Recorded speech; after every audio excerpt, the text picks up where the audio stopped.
Everybody wants to be successful, and yet we all have different ideas of what that is. Finding success is the journey we embark upon to go and get what's ours. We are willing to travel down within to find our greatness buried deep inside of us, questioning society's views and flipping the script, putting our own stamp on life. We're here because our future is within our control. Finding success is how we grab hold of what is possible. The relentless pursuit of success starts here.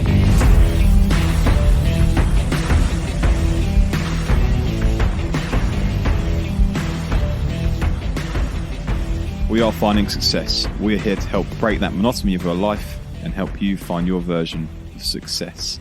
Welcome back to the podcast, guys. Hope you're all doing well. Back with another great episode this week, and it's one that isn't often answered, but we thought we'd put it out to the public and answer it for you all. But before we get started, don't forget to go back to episode 1. Go and check us out on Instagram, Twitter, Facebook, YouTube. All the links will be in the description box down below. Butts, how you doing? I'm good. How are you? Very good, thank you. First week. No, it wasn't. What was it? Third week back to work, wasn't it now? I can't remember. It's been too long. It's been a long time. I can't remember either. But been back for a few. It's been going all right, and I think the year has started off quite well so far for us. Going quick already? I know. It's scary, isn't it? Yeah.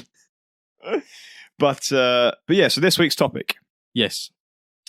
I haven't actually seen this talked about very often. No. I've seen them mentioned Yeah. or talked about individually slightly, Yeah, I've seen them individually talked about, but but not quite ever put together. ETFs versus index funds. That's right. That is right. So, to start with this, if you don't know what they are, I think it's easier. If you understand index funds, it's easier to understand what an ETF is. Yeah. And to understand what an index fund is, you need to know what an index is. Yeah. So, to begin with, we always like to use the example of the S&P 500 index as like, it's sort of used around the world as a market indicator. It sort of gives you a general idea what the market is doing. So, breaking down the S&P 500 index, the S&P stands for Standard & Poor's, which is basically a ratings agency out in America. Very simple. It's just a company. An index is the best way to compare it. It's just a list of companies, and the best way to compare it is like the Premier League table. Premier League table is made up of many teams, and so is this index is made up of many companies. Also, sorry, the 500 in the S&P 500 stands for the amount of companies in that index. So there's 500 companies in this, we'll call it the Premier League table. And they're big hitters. They're the biggest companies in America. We all use them. We all know about them. In fact, listeners, I bet if you look around, you'll see products from companies in this S&P 500. I'd say at least 10. At least 10. Yeah. Or you've used them recently. Or even over Christmas, you've purchased off them, used their services, etc. Yeah, exactly. Companies like we're gonna smash out a couple: Apple, Amazon, Google, big tech companies. Netflix are on there. Metaverse. Yep, sorry. Pfizer. A lot of people don't realise Pfizer's on there, right? Yeah. Everyone, if you had your jabs in the UK, you've most likely had Pfizer. It's an American company. It's on the S&P 500. Huge companies. And it's just a big list of all these companies. So how the S&P, so that's an S&P 500 index. The fund is basically a product for sale. A broker or an investment fund, investment broker basically will offer you this product, and you can buy into this S&P 500 index, but not directly. No. So you cannot actually invest in the S&P 500 index. You can only invest into index funds. Yeah. So this is the important bit. So it's basically you're paying a product. So all sorts of people do them. Legal and General in the UK, H&L, Vanguard is a huge one. Chase, JP Morgan do a couple. There's many all over the world through many different brokers. What I'm trying to get at is imagine all it does. So these funds basically aim to mimic the index. Yeah, they are, the allocations are exactly the same as what they would be in the 500. The only difference is you're not buying the 500, you're buying, for instance, a fund that is run by a brokerage. Exactly that. So you're giving them their money. You're giving them your money. They take your money and they pool it with everybody else's that are investing in this fund, and they go and buy them stocks and shares of the companies, and that they then return you your slice of that pie. So they're just cooking a big pie, giving you your slice. I do like pie. Oh, I do like pie. Do like a good index pie. And that makes investing affordable, because there's no way an everyday Ebenezer could go and invest in the top 10 companies on the S&P 500. Like, just alone, the price of Amazon and Google put together, you just skin on one go. Well, it's not even that. It's also the fact of that going to do it. The time, yeah. The time, and sitting there selecting each stock that you've found 500 of and buying it every single month. It would take you a day to do, wouldn't it? You'd be behind. Very good point. Yeah, you wouldn't get anything else done. Yeah. And it's not worth that amount of time to over investment. So that's what an index fund is. It allows you to buy, and this is the biggest bonus of them, it allows you to buy such a diverse market that it's just safe. It's one of the safest forms of investing in the world. Because these companies, as we said earlier, they range from health and wellness companies to automotive and technology companies, and financial companies are in there. There's no market that's not represented in the S&P 500. It's that diverse. So come a crash, say technology, like the dot-com bubble back in 2001, all the techno companies crash, health sector, consumer sector, everything's still fine on that side of the world. So you're still making money, still earning, your money's still safe. Yeah. And that's the best bit about the index fund. All right, and ETFs. So ETFs stand for Exchange Traded Fund. These are very similar to index funds, right? They're the same thing. They mimic the indexes they're named after or like advertised as. The major difference is they're not traded the same. They're bought and sold like stocks. So their price completely fluctuates throughout the day. Just like your Apple stock does. You can see it every 3 seconds get refreshed at a new price. It has lows, highs, and everything in between. Whereas your index funds tend to have a set price determined at the end of the day's trading.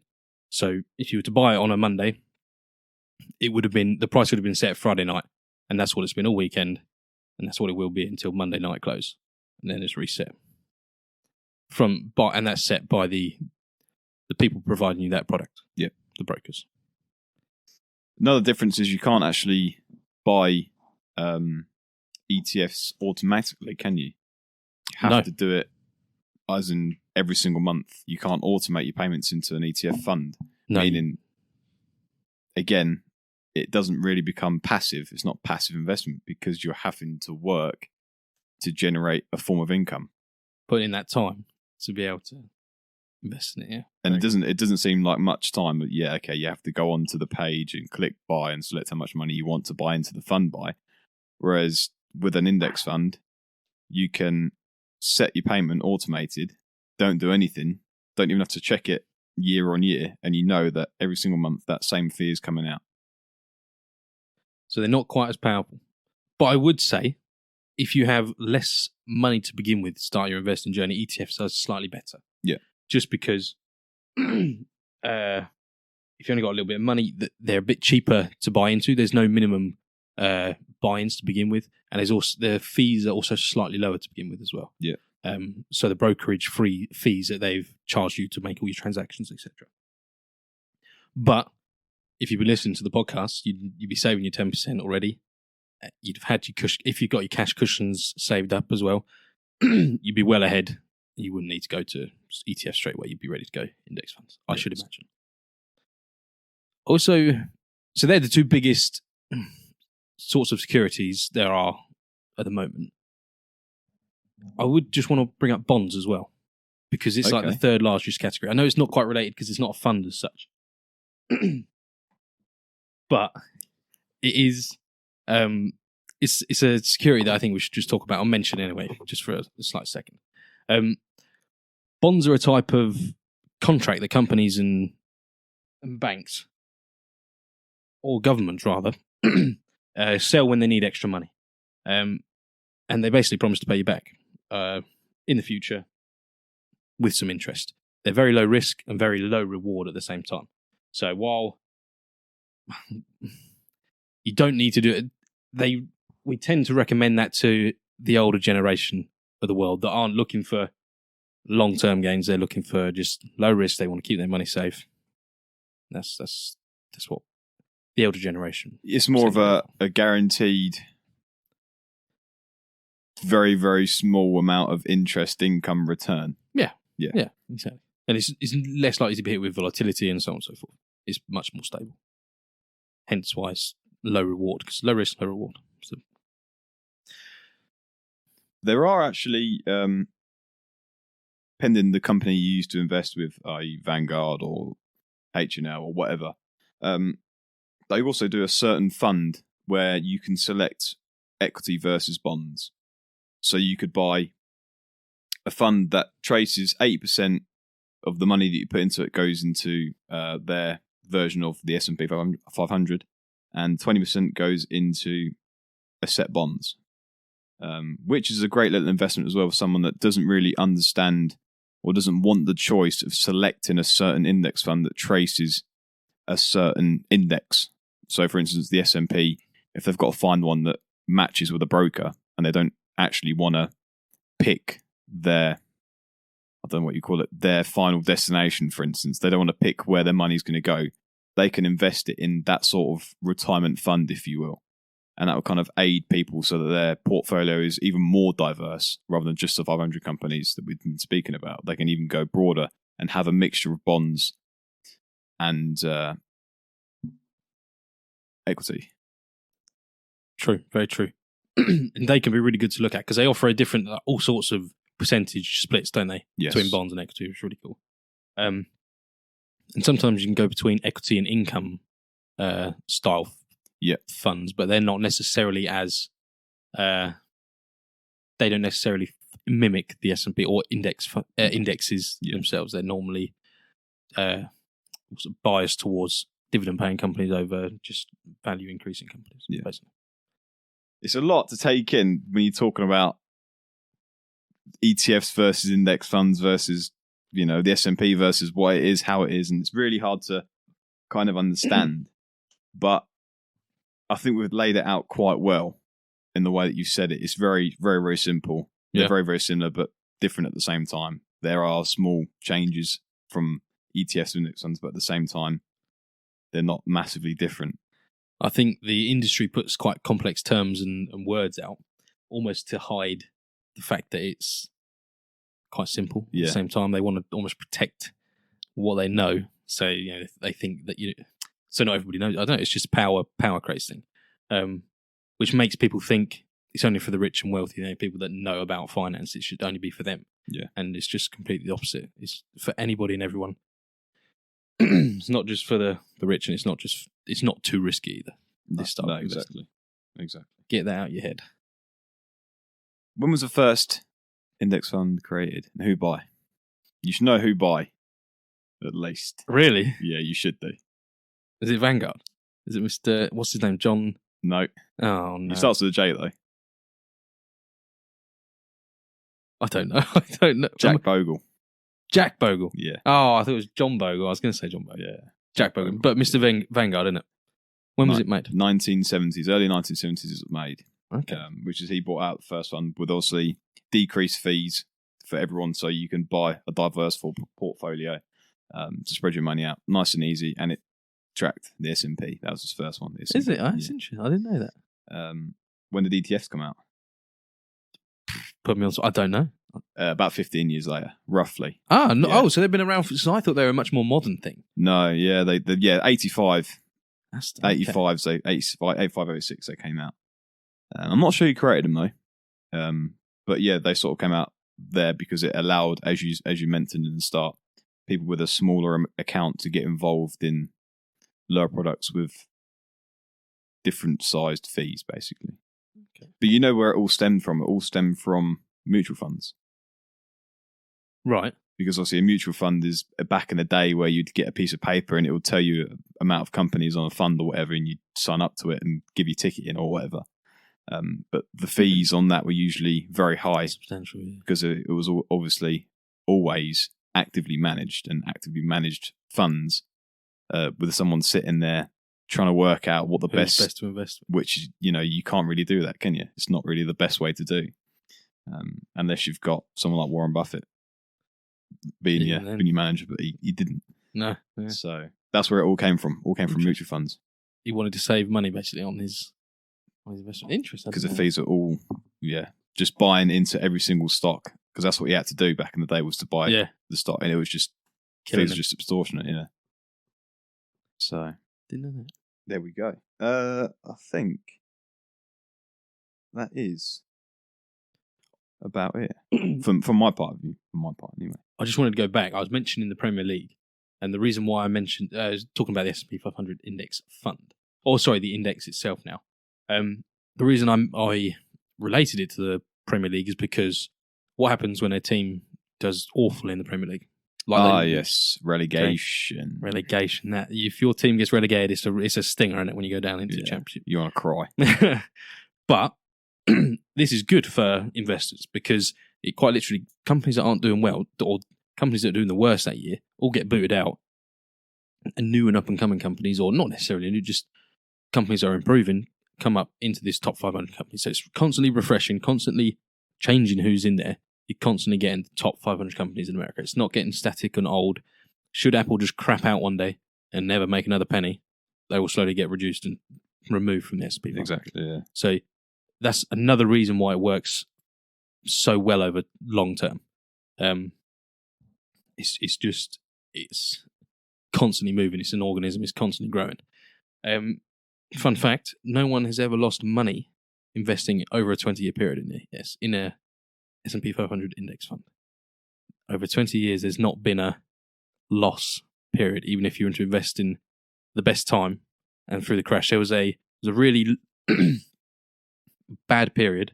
This dollar cost averaging into it. I think it was in the 30s, near the Depression, where it wasn't doing great. But even still, if you just held for 20 years, you'd be in the green again.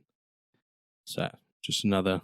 And that just goes to show you can buy at the highest point that it currently has ever seen in the S&P. It could drop and recover in 20 years' time and still be in the positive. Still be in the green. So as long as you've got the mindset of this is not an instant return, this is long term. You can see into the future. You're thinking of your future. You're almost your retirement, or even beyond that. It's safe. Yeah. It's mandatory. That's what it is. Exactly that. As we've said in the last couple of episodes, mandatory. Everyone should be doing this. This is better than any pension scheme that the government's trying to force upon your own companies and so on and so forth. This is superior. It's superior. It's cheaper. It's less effort. It's less worry, because if you change jobs, you have to transfer your pension over, and you don't have to do that with this because you just set it up by yourself. It's just... We will start that movement. We'll petition it. Hear it now. Yeah, that's everything I've got to say, I think. Yeah, I'm done as well. I'll let you take it away. All right, thanks guys for listening. If you've got any questions, DM us on Instagram, get in contact. We're more than happy to help you out. We know some of this can be really complicated to get your heads around. So ask away. We're more than happy to help. As always, we're not. This is not financial advice. Should you need financial advice, please seek professionals. This podcast is for entertainment purposes only. Success is available for everyone, so why should you settle for less?